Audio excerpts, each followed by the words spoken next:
First, thanks Valerie for putting on this great event. I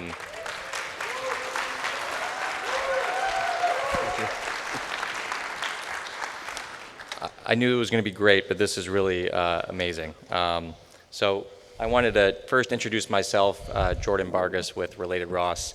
We're one of the largest developers here in Palm Beach County. And I want to just say, Mitchell, I loved your entire presentation, but I particularly love what you said about the public-private partnership, and it's so important. That's how we feel, and in addition to building buildings, we're super passionate about transportation. We realize how important it is for our communities to thrive and to create these types of spaces for our communities to come together. It's what we're all about, and it's what makes our buildings even more valuable in the long term. So again, thanks everyone, for being here today. I recognize a lot of you, and it's great to have so many familiar faces. I hope you get a chance to spend a little time walking around the Hilton. This is actually our hotel, and if you have a moment, go check out City Place. Very pedestrian friendly, and it's all about kind of the walkable, multimodal environment. So with that, we have 3 amazing leaders in transportation that bring great national experience to today's panel, and I'd love to introduce them. Scott Smith, formerly of Valley Metro and the former mayor of Mesa, Arizona. Scott Smith was twice elected mayor of Mesa, a city of over 500,000 residents. While mayor, he served as president of the U.S. Conference of Mayors and as chairman of the Maricopa Regional Association of Governments and its Transportation Policy Committee. After leaving office, he was a fellow at Harvard's Kennedy School of Governments and was CEO of Valley Metro, the regional public transportation authority. Thanks for being here, Scott. Dee Leggett, executive vice president and chief development officer at the Dallas Area Rapid Transit. Dallas is probably one of the only other parts of the country that's growing as fast as what we're seeing here in South Florida. But Dee Leggett is a nationally recognized transit leader, has over 25 years of experience in the planning, development, and operation of public transportation projects. As DART's chief development officer, Dee directs the development department, which includes capital planning, service planning, scheduling, engineering, and construction, real estate and economic development, and capital program support. She currently oversees $4.5 billion capital program. And then Carlton Christensen, the board chair of the Utah Transit Authority. Carlton is chair of the board of the Utah Transit Authority, a position he has held since 2018. Mr. Christensen has an extensive background in local government, finance, and accounting with nearly 3 decades of experience in the banking, property management, and development community. He is committed to public service and spent 16 years on the Salt Lake City Council. And then last but not least is Kelly Smallridge, a friend and a great leader in the Palm Beach County community. Kelly is the CEO and president of the Business Development Board here in Palm Beach County, and we're lucky to have her as a leader in our community here. Thank you.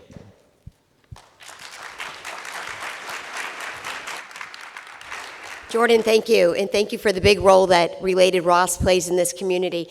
Well, good morning, everyone. As Jordan mentioned, I'm the Business Development Board of Palm Beach County CEO, and it was such a pleasure to hear your comments, Mitchell, because if you think that the traffic and mobility is a challenge now, we see 1 million square feet of Class A office space in the pipeline to be developed, another 1 million square feet of light industrial space, entertainment centers, 1,000 new condos coming on market, thousands of multifamily residential.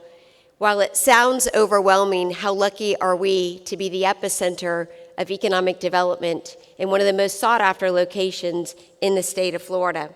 You heard the bios of the previous 3 panelists, so I'm going to bring up our first speaker for today to have this conversation about land use and transportation, because so many times in economic development, we see governments making approvals for projects, and we'd like to see the transportation options right there by their side. And as we as economic developers are courting companies, many times the executive in the company will say, draw a 5-mile radius around the building that we want to locate to and give us 6 modes of transportation. So this conversation is ever so critical today, and I thank all of you as experts in transportation for sitting at the table to resolve these issues. So Scott, I'm going to bring you up for your presentation.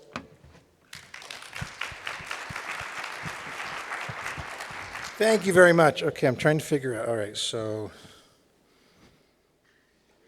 there we go, the green button. That's always good. Thank you, Mitchell. Thank you so very much. Oh my gosh, what a great crowd. It's certainly an honor and a privilege to be here back in Palm Beach County from the desert Southwest. I love coming here where I can already have 70-degree temperatures. But I have an ocean here. It's wonderful. Before I get going, I have just a few minutes to go through a lot of pretty pictures. So I'd like you to please hold your spontaneous demonstrations, wild applause till the end, okay, so we can get through these. The other thing is, as we go through this, you're going to see that I have been retired for 3 years, which means I do not have a staff to do my PowerPoint. So these are pretty lame PowerPoint, but I'll do my best. And the third thing is you'll hear a lot of recurring themes from what Mitchell talked about. So, and you'll say, my gosh, this is what Mitchell's talked about. So Mitchell and I are either incredibly brilliant or totally full of crap. You can decide as we go through this. The last thing is that as we tell our stories, remember, this is about the journey. Metro Phoenix and Mesa especially are in a much different place than Palm Beach County is. Our histories are different where we are now. So look at the change that came in and use it as an example, and I hope you live. I want to start out with what you see on the screen, connecting communities, enhancing lives. When I became CEO of Valley Metro, the Regional Transportation Authority, I asked a simple question: what do we do and why do we exist? I found out that in transportation, we talk a lot about what we do. We run a bus system, a rail system, we do this, we plan, when actually it doesn't define why we do it, why we exist. And as we talked about it, we understood that we exist for two reasons. One, to connect communities, and you define communities however you want. Cities, people, families, jobs, whatever you want, we connect them, but we do it in a way that enhances their lives. It's more than getting someone from point A to point B. And so every time we look at something, we have to look at how does this enhance the lives? How does this build the future? What we're doing is important. It's a very noble cause. I come from, as I said, Phoenix, Arizona, and I love this picture of downtown Phoenix, but even this is outdated. This was taken about 10 years ago, and that skyline has more than doubled since then. As a point of reference, Metro Phoenix is right along with Metro Miami. Miami is the 9th. The MSA is the 9th largest. Phoenix is the 10th largest. We've also have very similar things. We've been growing like wildfire, like most Sunbelt cities. This is Metro Phoenix in a nutshell. Well, it's actually the cities. As you can see, it's square. We don't have the constraints you do as far as an ocean and swampland and other, but we do have mountains and Indian communities and everything. And from one corner to the other is about the same distance as going from downtown Miami to downtown West Palm Beach. And there's actually about 20 miles off the map of also that make up the Metro Phoenix area. One trivial point about Phoenix that you need to know: Phoenix was the first place you saw the Golden Arches. Yes, thank you. McDonald's was founded in Southern California, but the first Golden Arches location was actually built in downtown Phoenix. Other than that, I want to show you some pictures that look a lot like where we live. This could be Phoenix. Does it look a little bit like Florida also? Yes. We are, as we talked about Raleigh, we are absolutely the pure definition of sprawl. We've grown so much. This is a freeway that can be in any major city, and it's how we've grown. But it gets back to that big challenge Mitchell talked about. How do we add, that's one of the funky PowerPoint. You impressed? Thank you. How do we add more and more people? Like you, Metro Phoenix is going to add 1 million people in the next decade. How do we do that and maintain a quality of life? It's tough.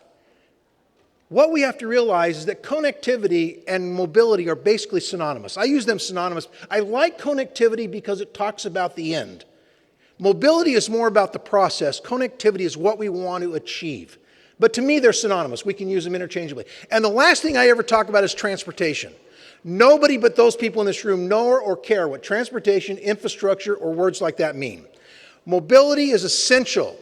It's an essential quality of life. We have to get together to be able to meet our needs, to be jobs, everything else. And as Mitchell said, it's constrained by real estate. It's all about the dirt. I love these next few slides because it talks about the challenges we have in a real estate constrained environment. This is a street in Seattle. This is 200 people and 177 cars. You can't even see the end of the lineup of these cars. We take away the cars, that's the real estate that our automobiles take up. That street isn't getting any bigger. It's not going to grow. We can't plow down those buildings, and so we have to find a way to get more people through this constrained real estate. Well, we can put them on buses. That's 3 or 4 buses for those 200 people. We can put them on one train, and you can see the difference and the opportunities that we have to look at. If we're looking at 1 million more people to get them through the same corridor, through the same real estate. In Phoenix, we chose streets, we have to, but we also have a vibrant transit system. Not a great one, but a vibrant one that consists of buses, paratransit, and rail. Now, transportation funding in Phoenix is really a challenging thing. We have a half-cent countywide sales tax, which is not great, not fantastic. But it's better than what we did have. In 1983, the business community got so tired because our state legislature refused to provide enough money to build freeways.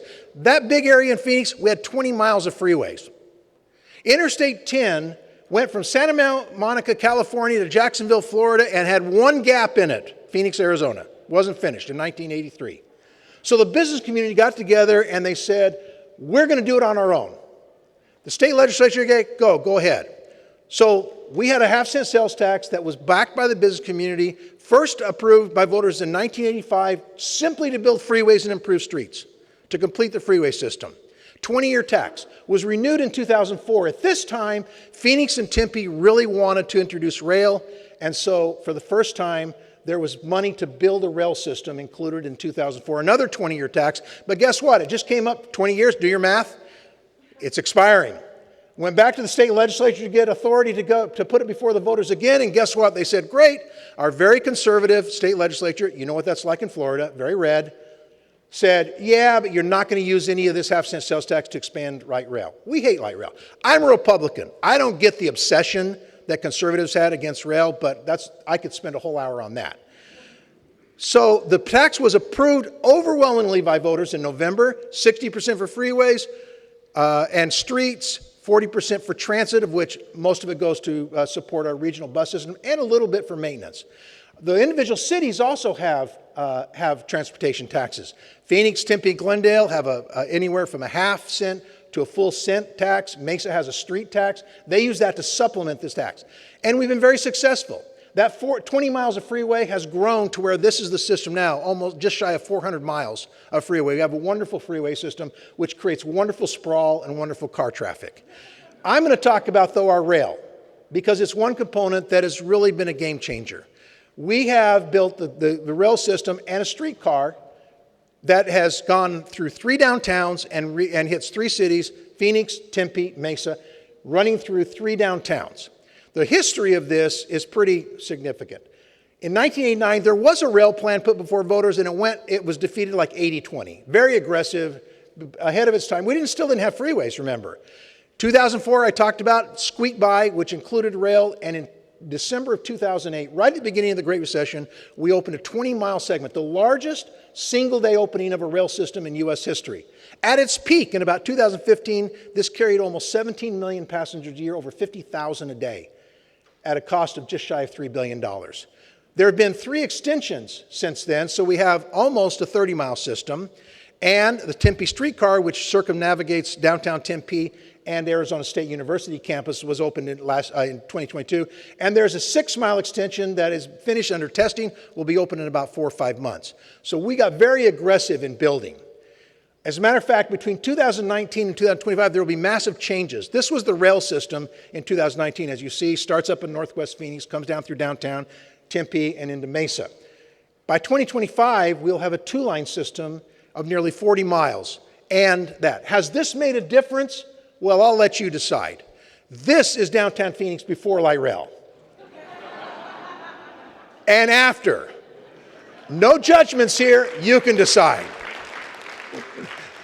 Actually, you look at some of these numbers and they're really mind-boggling. I'd like you to look at the top center ball. We actually trace the actual construction activity, the real estate activity, along the light rail. $17.5 billion since 2008. Now, mind you, That investment was during the 3 years of the Great Recession and the pandemic.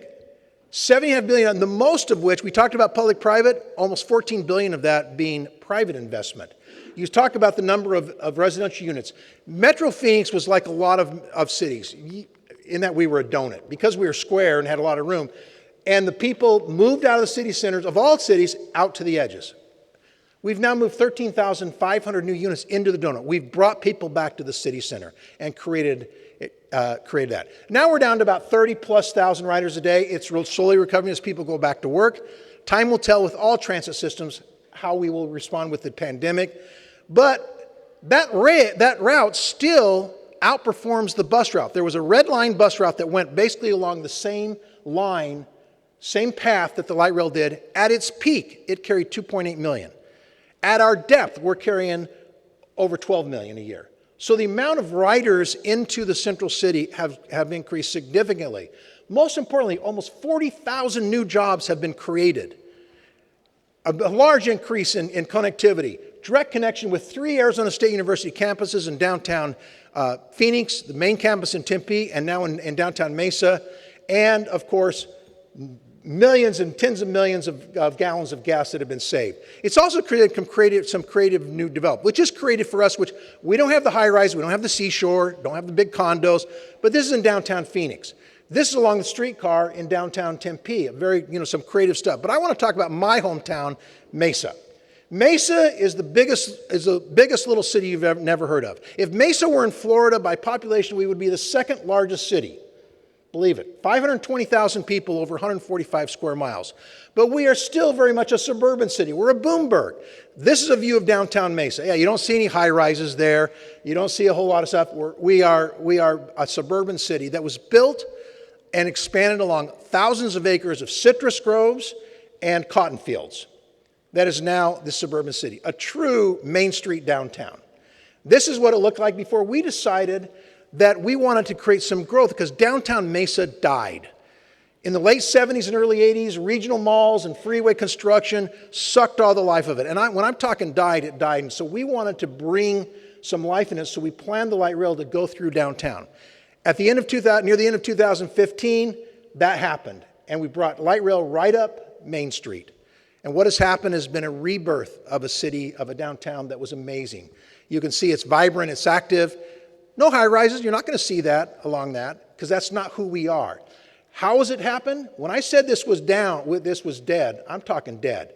Between 1985 and 2010, there was not a single new residential building permit issued in the square mile downtown Mesa. Not one. Between 2010 and 2015, there was a smattering. Now you have over 1,600 units that have opened in the last 8 years, with another 1,500 in the pipeline. $750 million in new construction just in that square mile since light rail opened in late 1985. 2 university campuses. Property values have gone up 400% in just in a 3-year period. And the number of businesses located in our downtown, the square mile, have more than doubled since light rail opened in 2015. It does create a change. Real estate investment creates change. It creates positive. For whatever reason, it sucks private. There was a question more about private investment. Investment in real estate, especially real estate infrastructure, brings private investment, such as this. Where that corner is right there, that was a gas station 10 years ago.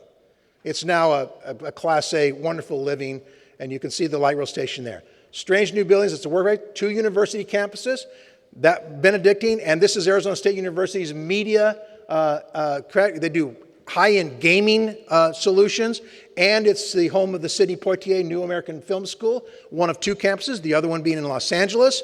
But I tell you the effect it has. This is the Nile Theater. Every small community had a Nile Theater, a Fox Theater, you know what it was like. In 1924 when it opened, this theater served as a centerpiece. By the 1940s, it was still going. By the 50s, of course, there were new theaters and it went down. And it stayed open as a concert venue for mostly alternative, a rave party place. It was pretty rough. By 2018, even after light rail came in, this is what the Nile looked like. Pretty ugly, right? No investment, nobody wanted to do anything. Then light rail came to town. A lot of investment. Here's the Nile Theater as of a week and a half ago. That would not have happened without the investment in connectivity infrastructure. Not only that, but you have a lot of other things. None of these pictures, none of these restaurants I'm showing you existed 5 years ago. Mesa is now, conservative Mesa, founded by Mormons, is now the craft beer capital of Arizona. You can literally go on a pub crawl in downtown Mesa and really go to about 15 different brew pubs. This is what happens when you make decisions on lifestyle and you decide to invest. Connecting communities and enhancing lives. As I said, mobility/connectivity is key to the quality of life is defined by values, not by technicalities. As Mitchell said, find out what people are important in people's lives and plan for it. You should make your decisions based on these values. And those values include, of course, time, not congestion, time. When I say congestion, I don't personalize it. When I talk about people's time away from their family, they personalize it. And Clayton could talk about what they did in Utah, which was amazing. Economic opportunity, lifestyles, those type of things. There are basic truths. You have to invest. And what Mitchell said, I loved. Costs are unavoidable. Saying no doesn't mean there's still a decision you have. Thomas Sowell once famously said, there are no such thing as solutions, there are only options and alternatives. So you make a decision based on what? The benefits of investment are generational. They're not just short term, which is why they're so important. And the other thing is that those investments are measurable. So one thing government does that you can measure, I've just shown you some of the measurements. Once again, going back downtown Phoenix, and this is this is what transportation was like 100 years ago. You can see we still had horse and buggy there. And this is where it grew into. The question is what is Palm Beach now, and what is Phoenix now, and what is Mesa now, and what it's going to be like 50 years, as Mitchell said, and 100 years from now. What you're doing is trying to figure that out, and that's hard. The reason being is you have to engage the community and voters, and you look at all the generations that Mitchell listed, and guess what? They don't vote. In Mesa, Arizona, the average voter is 70 years old. How do you get a 69, 70-year-old to vote for things that they're not going to live with? The November transportation initiative passed 70-30. People value that. And why? I always love this saying. The true meaning of life is to plant trees under whose shade you do not expect to sit. If you're in this room, you're going to make decisions and do things that you will never enjoy. Who's going to enjoy them? These people. Even that little kid up in the upper left-hand corner, his picture was taken about 8 years ago. I want to know where he ended up. I want to know which correctional facility he's in now. But those are my grandkids and your grandkids and your children. And that's who we make decisions for. Thank you for restraining yourself and not bursting into spontaneous applause during a thing. But now it's okay. Thank you very much. I appreciate it.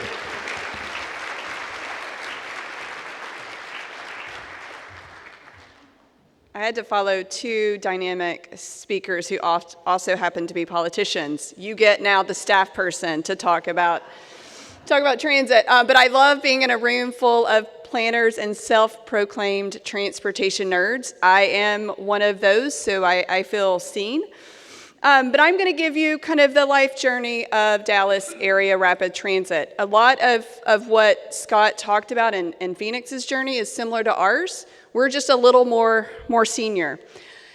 In 1983, a lot was happening in Dallas. JR was a hit star. Dallas was the #1 TV show.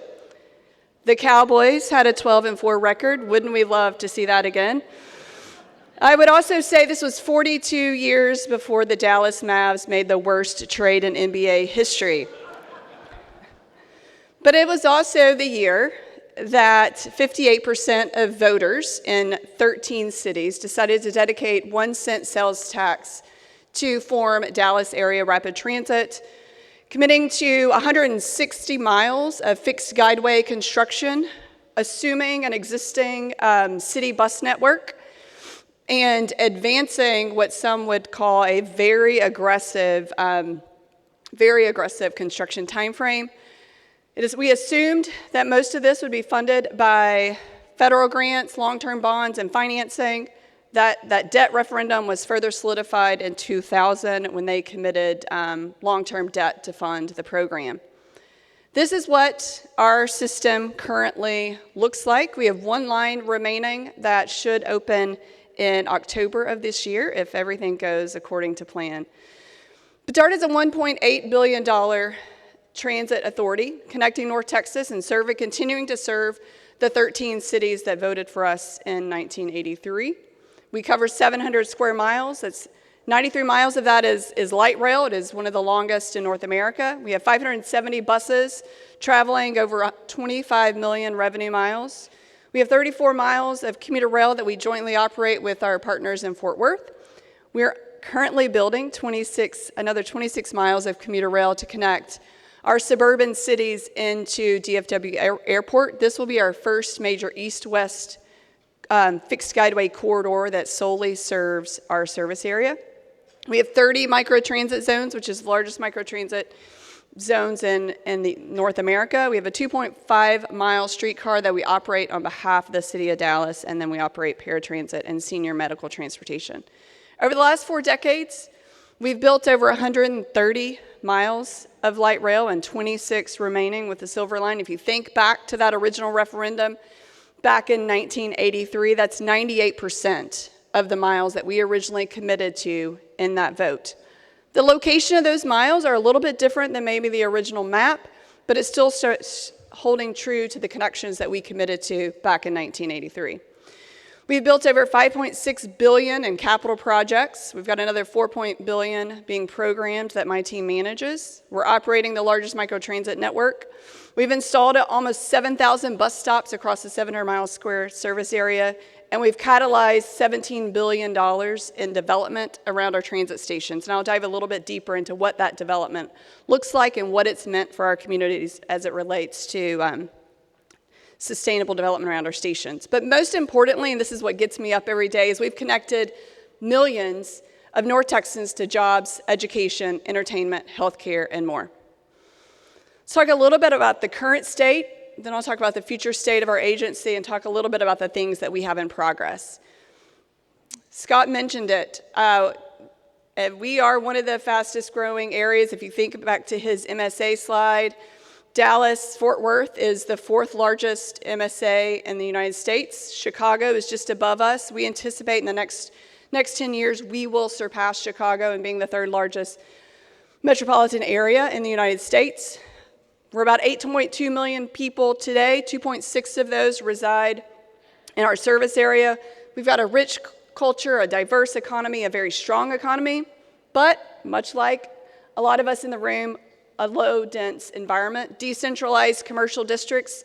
Downtown Dallas is no longer the economic hub. We've got things developing around DFW Airport. We've got our suburban communities that are creating their own job and economic centers, so that makes moving people to work difficult. And we have limited local revenue sources. Back in 1983, cities committed 1-cent sales tax to DART. That left another penny for them to figure out how to prioritize and fund their local needs. At the same time, they had alternative revenue sources such as property tax and others. However, over the years, there's been additional constraints put on our cities limiting their ability to fund local priorities, which is creating some tension between the services DART provides and the revenue we need to operate those services and the services that our cities need to provide. And despite the investments that we've made to build a sustainable transportation network, this is still what people think about when they think of North Texas. So what does DART look like today? We are in the midst of a generational leadership change. Post-COVID, the DART Board of Directors decided to do a voluntary retirement package, and it was oversubscribed.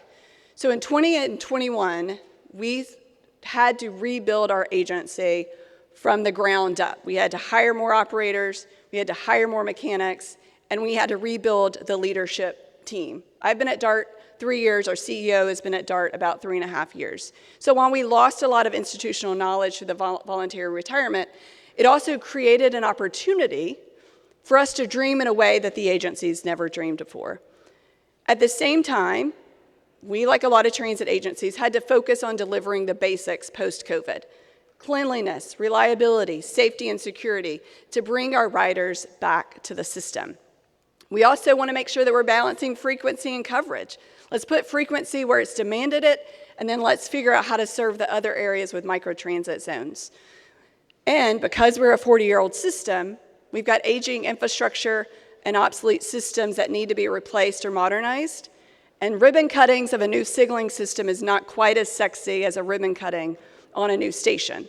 And at the same time, as you'll see in the headlines here, we're fighting the tensions with some of our municipalities of what our funding priorities should be as the region continues to grow. We're also seeing a shift in usage patterns. We're focusing on partnerships, and we're focusing on alignment through purpose in our strategic plan.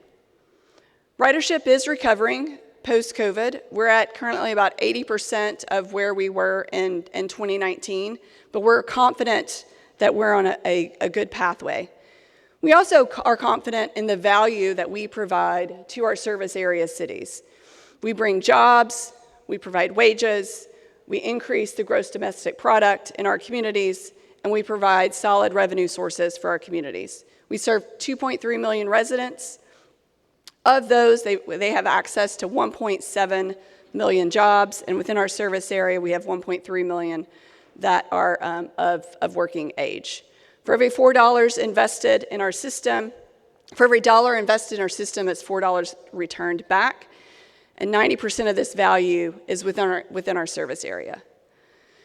We also impact the local economy in a positive way. We have a numerous number of transit-oriented development projects within a quarter mile of DART stations. I'll talk about a few of those.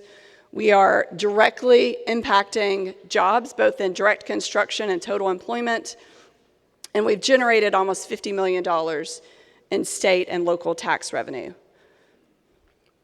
But one of the things we're most proud of is over the last 40 years, we've incentivized about $17 billion of private development around our stations.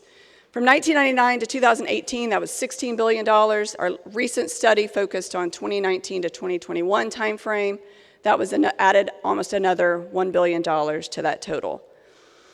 Historically, when we've looked at DART's role in how we deliver economic development, we largely would provide some real estate, provide the fixed guideway asset that would drive the development, but we left it to our cities, our development partners, and our advocacy groups, like this group today, to think through what that should look like. We would kind of kick the ball to them and say, here's our assets, tell us how you want us to use them. We'll be a partner, but we're not going to necessarily be an active participant in what that looks like.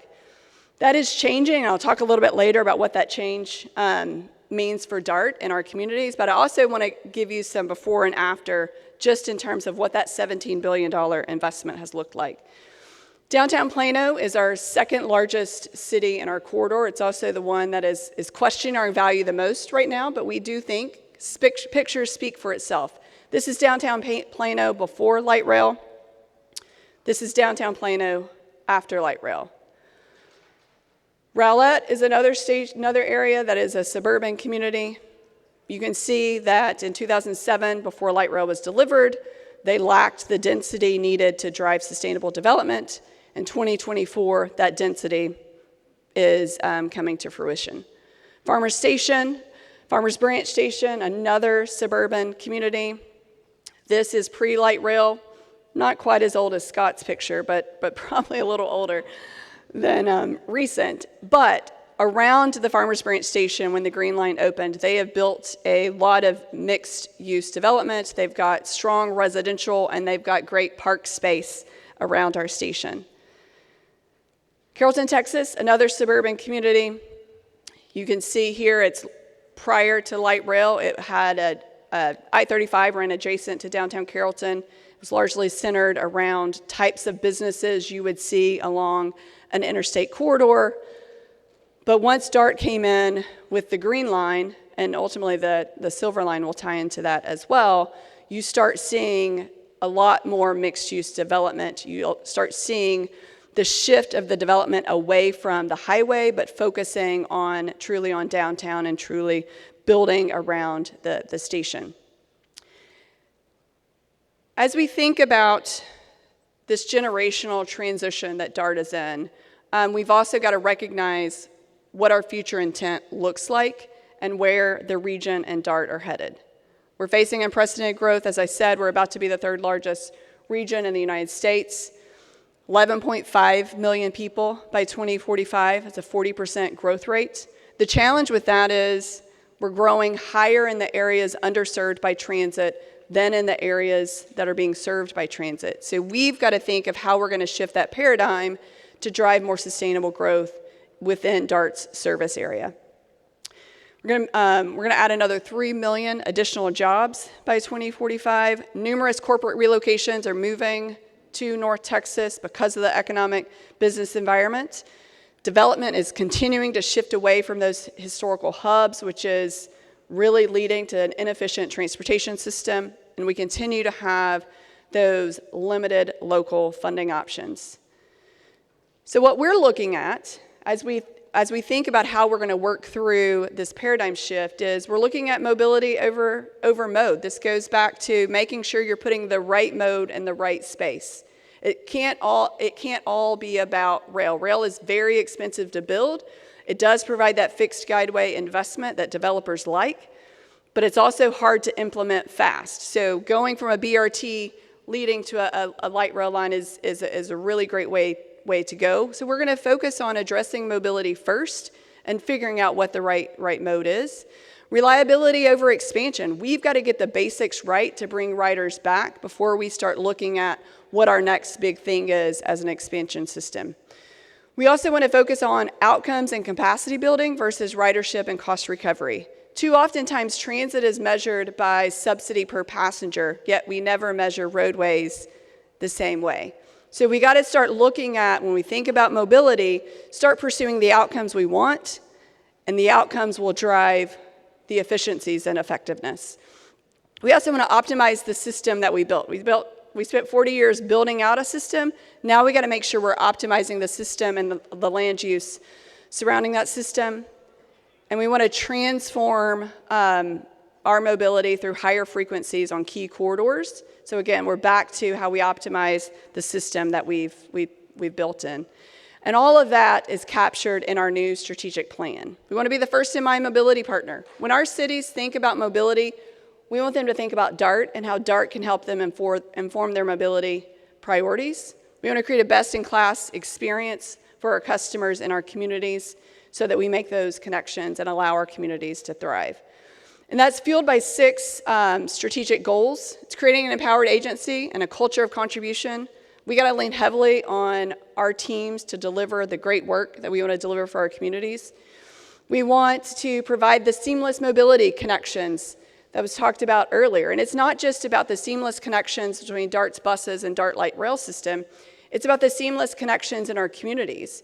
When we think about how customers journey to DART's bus stops and DART stations, their journey begins in areas that DART doesn't have control, which means I've got to partner with our cities to make sure that we've got good sidewalk access to bus stops. We've got appropriate ADA ramps. We've got great hike and bicycle trails that connect to our stations and our stops, and that we've got efficient roadway networks connecting all of those together. We want to make sure we're providing quality service, and then all of that, it can be done through strategic partnerships and the creation of fantastic spaces. When we envisioned the fantastic spaces concept for our strategic plan, we based it off of some of our international travel that many of us have been lucky to go on, where you think about a station as part of the community. It's not that my property, DART's property, begins and the city property ends. It should be all one fluid movement because that's how customers see it. It's like your park space. Your park space should broaden beyond the limits of a city park so that people know the fluidity of public spaces and public design. That's what we're thinking about when we think about fantastic spaces. Right now, we don't have a lot of fantastic spaces on DART's property, but we want to partner with our cities to figure out how to make those spaces less feel like parking lots and more feel like the true public realm. So looking ahead is how do we leverage those real estate assets to reimagine those to not only create value for our customers, but economic value for our communities? How do we make our infrastructure intrinsic to the communities that we serve? And how do we make sure that not only are we adding value to our riders, but adding value to our communities? They truly see us as an investment, or in some cases right now, cities view us as an eyesore. So that's reimagining our role in delivering economic development. No longer is DART going to kick the ball over to our service area cities and say, here's our assets, you do what you want and figure it out. We want to be an active participant in the table. And what that also means is we want to be an active participant in incentivizing and funding those investments. So we're in the conversation right now with our cities of, as we think about transit reinvestment zones or transportation reinvestment zones and the incremental value that those developments within those zones could provide, we're willing to contribute part of our incremental revenue, part of our sales tax gained within that zone, back to drive improved outcomes within that zone, whether it's improved transportation outcomes or improved development outcomes. We want to be at the table when these developments are built and the types of mixture of uses are decided, because we want to, again, get back to being outcome focused, ridership and revenue for our communities and sustainable development for the growth that is coming. So what do we have in progress? We have a lot of transit development projects underway throughout our service area. We're partnering in the city of Dallas on 6 different projects. We have Carlton, our Trinity Mills Station. We have a project in Addison, Garland, and Richardson. Trinity Mills is adjacent to the Green Line. Green Line opened in 2010. This is a 25-acre TOD project. This is a snapshot. It's a combination of office and residential. We leveraged city-owned property and DART-owned property to make this project happen. This is what is currently underway. Mockingbird Station is in Dallas, kind of in the uptown area. Again, leveraging underutilized parking assets that DART provides. This is being developed by Trammell Crow, mixed use of office and residential.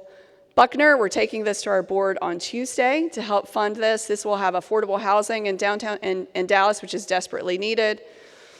Lake Ray Hubbard Transit Center, this is our first non-rail TOD project. This is repurposing a transit center to accommodate and complement multifamily housing.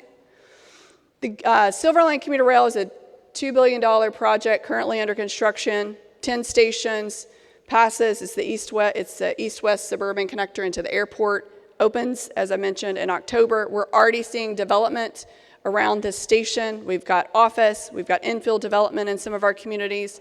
We've got mixed-use development occurring. It serves the University of Texas at Dallas, which is already driving development around the UT Dallas station. We've got $1.5 billion of development already occurring at the City Line station, which will be both a commuter rail station and a station for the Red Line. As we think about transitioning from an agency focused on expansion, but an agency focused on transformation, we got to make sure that the assets that were installed 40 years ago are continuing to work for the agency that we want to become. So that means we are in the process of replacing all of our bus fleet, because they have reached the end of their useful life, buying 95 light rail vehicles. At the same time, we've got to build a signaling system that can get us to where we want to operate, not today, but the next 40 years, which means we got to replace the signaling system on the Red Line and the Blue Line, and then ultimately upgrade the orange and the green. That will be a 10 to 15-year process, but necessary to provide the reliability, the resiliency, and the speed by which we want to operate. We also have to address our stations and operating facilities. We're transitioning to low-floor vehicles, which means universal accessibility for all at all doors on our light rail vehicles. So we've got to address the platform loading. And while we're doing that, how do we use this as an opportunity to create those fantastic spaces that we want to create? How do we use those as an opportunity to better integrate our stations into the communities that we serve? And we also want to make sure that as we're modernizing our operating facilities, they're addressing the next generation of workforce demands. DART has never implemented bus rapid transit, but we recognize there's significant opportunities of leveraging our bus corridors and partnering with our cities to deliver higher frequencies on those corridors. So corridor optimization plus rider experience, our core program, is just that. It's BRT. We've got 10 high-capacity corridors that we're focusing on to figure out what types of BRT treatments can be applied to improve the speed and reliability with which we operate. And I'm going to wrap up talking a little bit about our city area plans. We recognize that we serve 700 square miles, 13 unique cities. Those cities have mobility needs and land use needs that are different from one another. What is important to Plano is completely different than what is a priority in Dallas. What Garland wants is different than what Carlton wants. So while we've spent 40 years expanding the network, it's largely been seen as a one-size-fits-all approach in that network. We want to make sure that as we look forward to the next 40 years, we're being more strategic and surgical about how we work with our cities to be intentional about mobility and land use conversations. What types of local services do you want? What do you believe is the right mode for your space? What additional services we can provide? How can we be that mobility partner, the first-in-mind mobility partner that we're seeking? So we're in the process, we're in the phase 2 of a two-phase process of developing 13 different mobility plans in partnerships with our cities to figure out what additional investments we need to make that are unique to the communities that we serve. And that includes the land use coordination and economic development partnerships that we're aiming to achieve. So thank you for your time.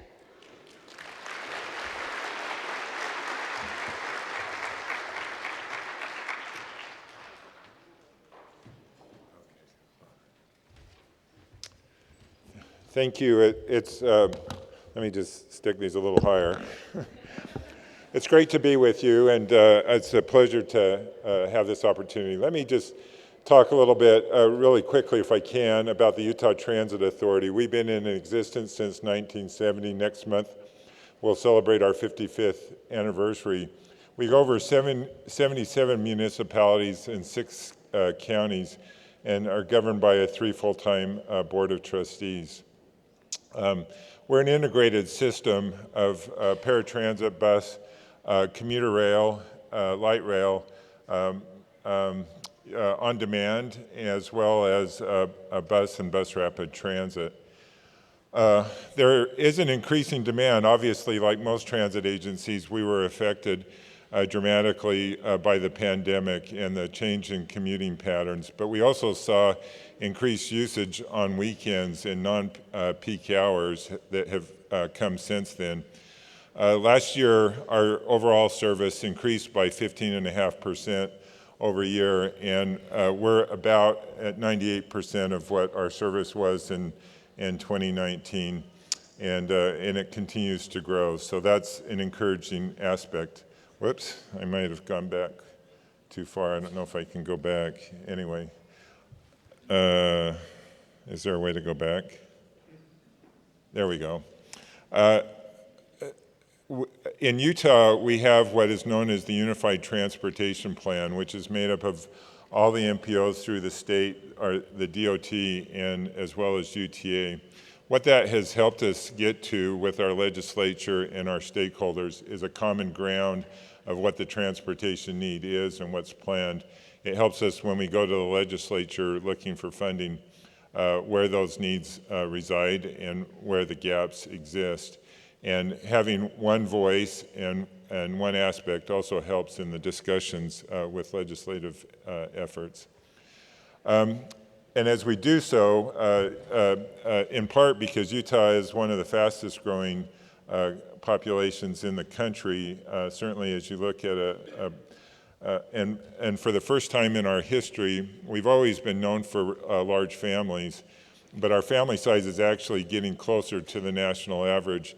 And last year, we had more in-migration than natural childbirth in Utah. And so, and that in-migration is looking for a different kind of experience and a different form of quality of life. And so those add additional challenges.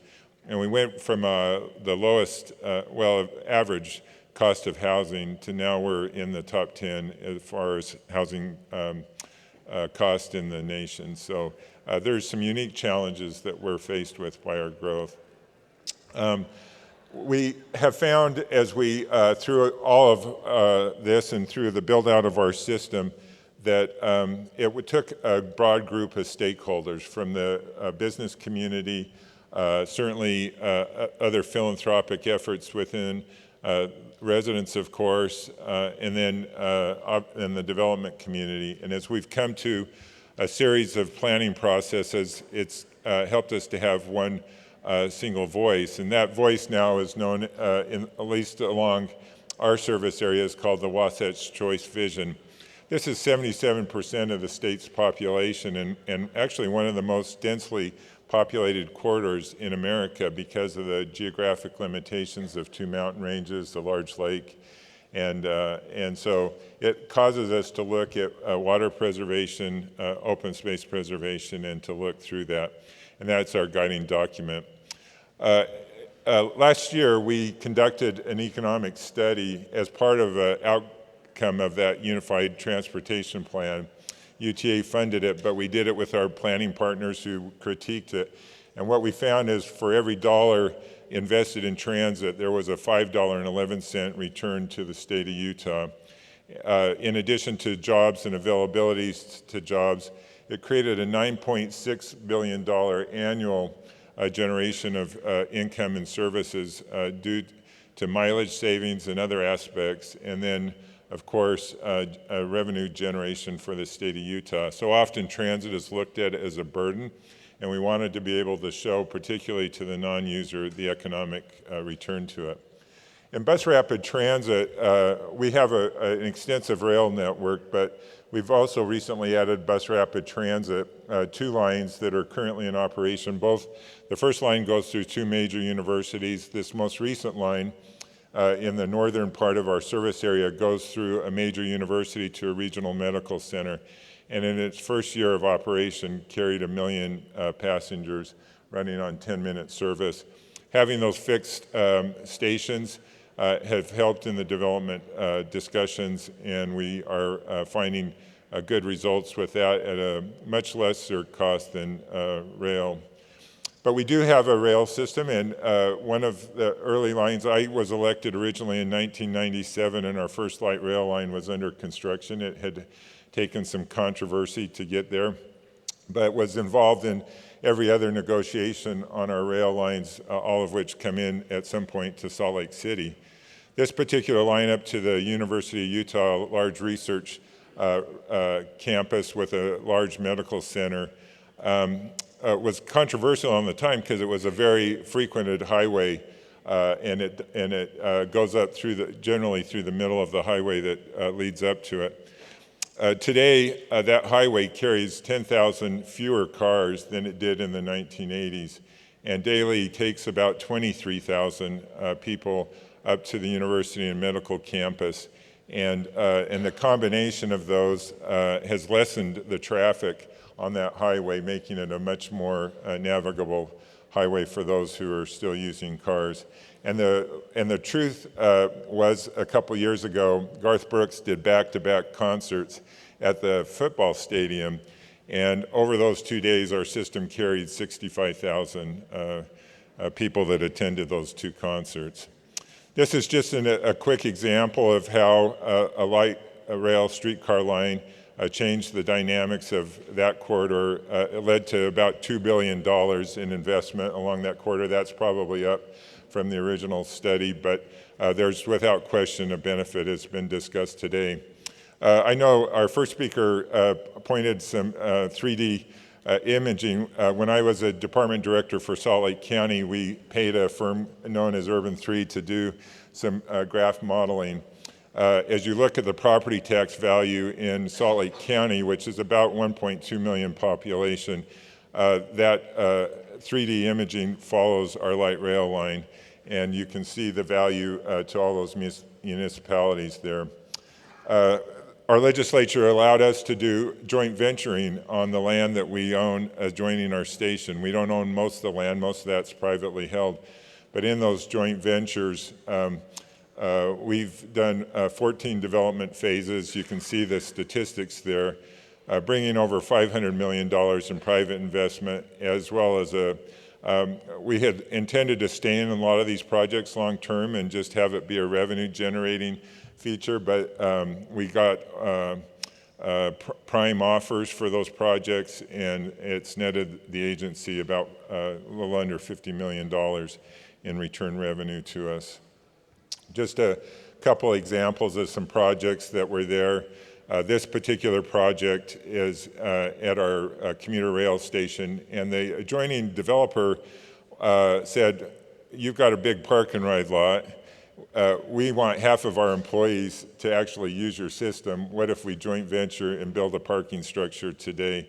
And so that's a very significant thing. Lucent Technologies is there. About half their employees come in on our commuter rail system.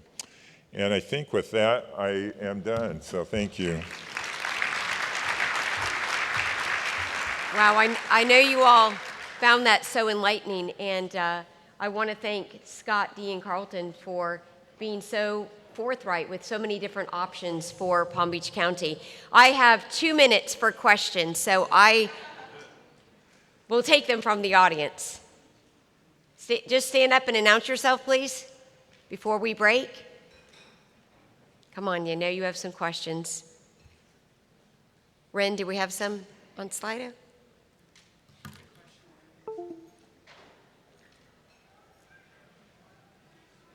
Thank you. Okay, DART is a system with an audacious number of miles, but without a ridership to match. How would you have done it differently?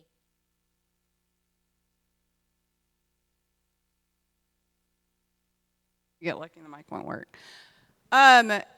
So wow, I feel like somebody from North Texas, one of my elected officials, may be in the audience. So no, I think it's a fair question. I think one of the reasons that DART was able to build as quickly as we were able to build is we built on an existing rail rights of way. So it made it cheap to build and easy to make the connections, but in some cases we weren't connecting where people were going. So I think hindsight being what it is, which I was not at DART 42 years ago, so I can't, I don't want to armchair quarterback what happened. We probably should have been more intentional about the nodes that we were connecting to drive the ridership that we want.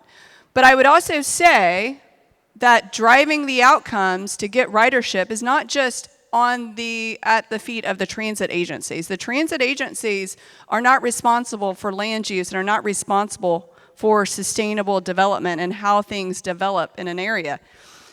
At the same time, we were building out one of the most aggressive light rail programs. TxDOT was building out one of the most aggressive highway expansion programs. So we are competing with the automobile. We also have cities that want to fight density. Density, as Mitchell talked about, can drive economic outcomes, and it can drive more improved mobility outcomes for transit. So I think looking back, having the benefit of looking back, yes, we should have picked corridor connections that better get to where people want to get. We should have built a system that is competitive to the automobile, meaning it needs to run faster, but we also should have better partnered with our cities and our highway departments to make sure that we weren't building our competition better than we could build. Yeah, I was just going to say, a couple of years ago, our legislature has asked us to work in cooperation with our local communities and MPOs to do station area plans around our stations. Some of them were built, obviously, before the development has taken place and still pending. And that's actually been a productive discussion in helping them to establish the appropriate land use.